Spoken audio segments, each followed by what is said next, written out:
আমার নবীর চোখের পানি ছেড়ে দেয়। মসজিদে নববীতে বসে বসে কাঁদে। সাহাবায়ে কেরাম ডাক দিয়ে বলেন, নবী গো, আমরা কি আপনাকে কষ্ট দিয়েছি? জান লাগলে জান দিব, মাল লাগলে মাল দিব, পরিবার লাগলে পরিবার দিব। আপনি নবীরে হাসাইতে চায়।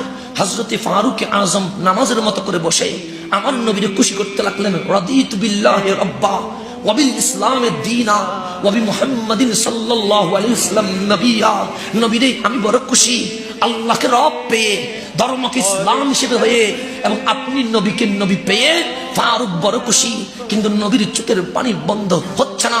সাহাবায়ে কেরাম আরজ করলেন, লিমাযা তাবকি ইয়া রাসূলুল্লাহ, আপনি কাঁদেন কেন নবী গো? আপনি কাঁদলে তো আরশ কেঁপে ওঠে। আমার নবী ডাক দিয়ে বলেন, লি আহবাবি, আমার ভালোবাসার মানুষগুলোর জন্য, আমার প্রিয়দের জন্য আমি কাঁদি।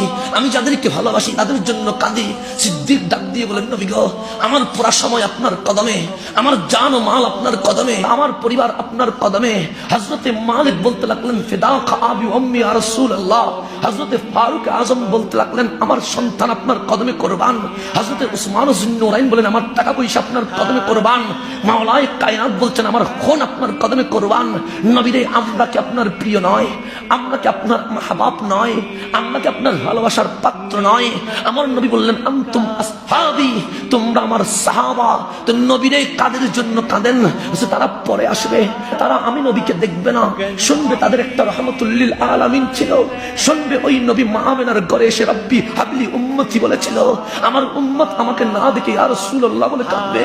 আমার উম্মত আমার কথা শুনে শুনে চোখের পানি ছেড়ে দিবে।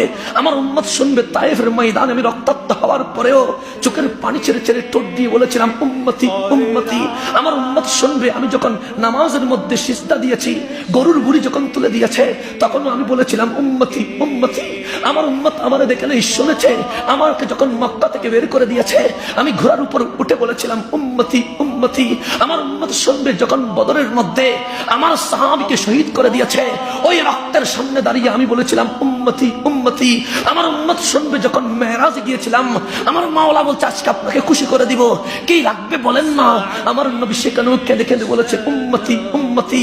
আমার মাওলা ডাক দিয়ে বলছে, এখানে উম্মত, এখানে নিজের কথা বলেন না।